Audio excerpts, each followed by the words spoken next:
नालको के नतीजे आपको कैसे लगते हैं? नमस्कार शैल जी, और आप सभी को शुभ प्रभात हमारे तरफ से। जिस तरीके से धातु क्षेत्र में पिछले कुछ तिमाहियों से मांग को लेकर के और घरेलू जो खपत है वहाँ पर वृद्धि देखते हुए नतीजों में सिर्फ नालको का ही नहीं लेकिन बाकी अन्य जो धातु क्षेत्र से जुड़ी हुई कंपनियां हैं उनके नतीजे भी जो अनुमान थे उस पर कुछ पहलू पर आंकड़ों पर बेहतर नतीजा है।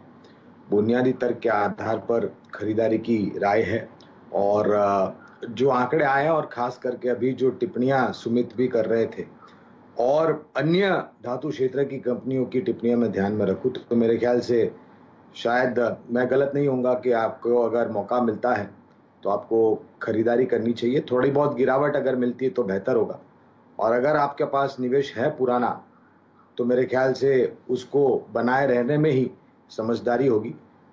नालको के साथ साथ Tata steel, JSW steel, Hindalco, Vedanta, Hindustan copper, Hindustan zinc, ये अन्य कंपनियां हैं जो हमारी खरीदारी की सूची पर है। कैसा लगता है इस प्राइस पर और कहां आपको लगता है ये काउंटर जा सकता है? तो शैल जी, पहले तो खरीदारी की राय है और 300 के नीचे के तरफ के ज्यादा दायरे जो है वो गहरे हो, यानी कि 300 के नीचे की गिरावट बहुत ही गहरी हो, वो मौजूदा परिस्थिति में थोड़ा बहुत असंभव लग रहा है। लेकिन मार्केट में असंभव नाम की चीज नहीं होती है, ये ध्यान में रखना चाहिए हमें। लेकिन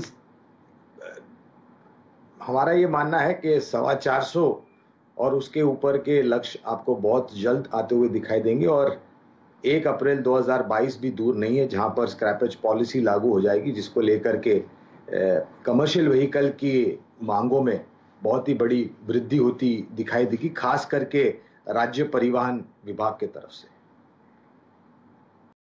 करेंगे और आपकी आरईसी, पीएफसी और इनफैक्ट जीनियस पावर, जो कि अगर आप देखें मीटर का निर्माण भी करती है, इन तीनों स्टॉक्स पर अपनी टिप्पणी क्या करेंगे? धन्यवाद वीरेंद्र, और आप सभी को शुभ दिन हमारे तरफ से।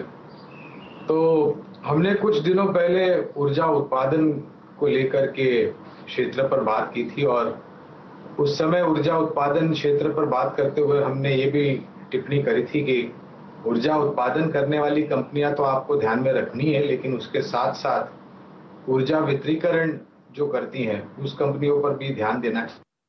और हमने ये भी जताया था कि भारत देश में जिस तरीके से ऊर्जा की चोरी चपाटी होती है उस पर भी लगाम खींचने के लिए सरकार कदम उठाएगी।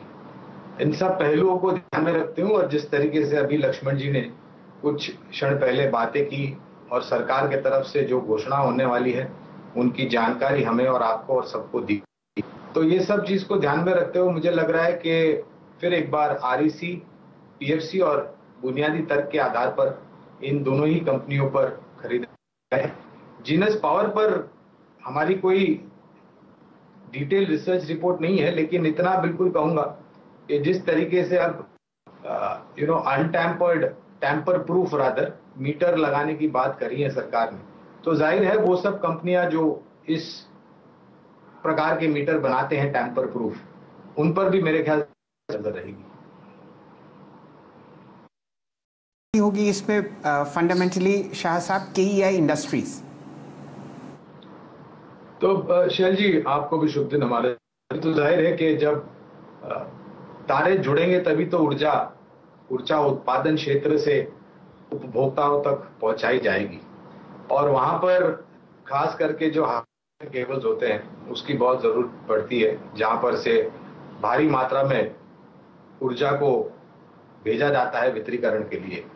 तो उस लिहाज से केईआई इंडस्ट्रीज है, पॉली कंज्यूमर है, ये सभी कंपनियां मेरे ख्याल से आपको ध्यान में रखनी चाहिए। और मेरा ये मानना है कि इसमें से अगर आपको 1 या 2 कंपनी चुननी हो तो पॉलीकैब और केईआई इंडस्ट्रीज ऐसी कंपनियां हैं जो ऐसे केबल बनाने में काफी माहिर है।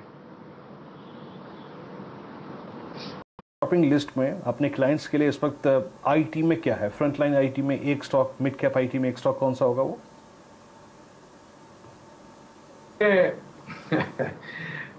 वीरेंद्र, सूची तो बहुत लंबी है, लेकिन आपने एक एक स्टॉक का जिक्र किया है तो मैं एक एक स्टॉक ही बताऊंगा। दिग्गजों में टीसीएस, जहां पर 3850 के लक्ष्यांक जो पिछली तिमाही यानी कि पिछले वर्ष की जो चौथी तिमाही के नतीजे थे उसके आधार पर 3850 है, और मुझे विश्वास है कि पहली तिमाही के नतीजे इस वित्तीय वर्ष के भी मेरे ख्याल से हमें प्रोत्साहन देंगे कि हम इस लक्ष्य को और भी ऊपर तक लेके जाए। मझौली कंपनियों में अगर मुझे कोई एक कंपनी चुननी हो तो मैं माइंडरी को पसंद करूंगा। और यहाँ पर भी जिस तरीके से नतीजे आए थे, हमारी जो हमने लक्ष्य था नतीजों को लेकर के अंदाजा था, उससे बहुत बेहतर आए थे। तो टीसीएस और माइंडरी एक दिग्गज और एक मिड कैप आई।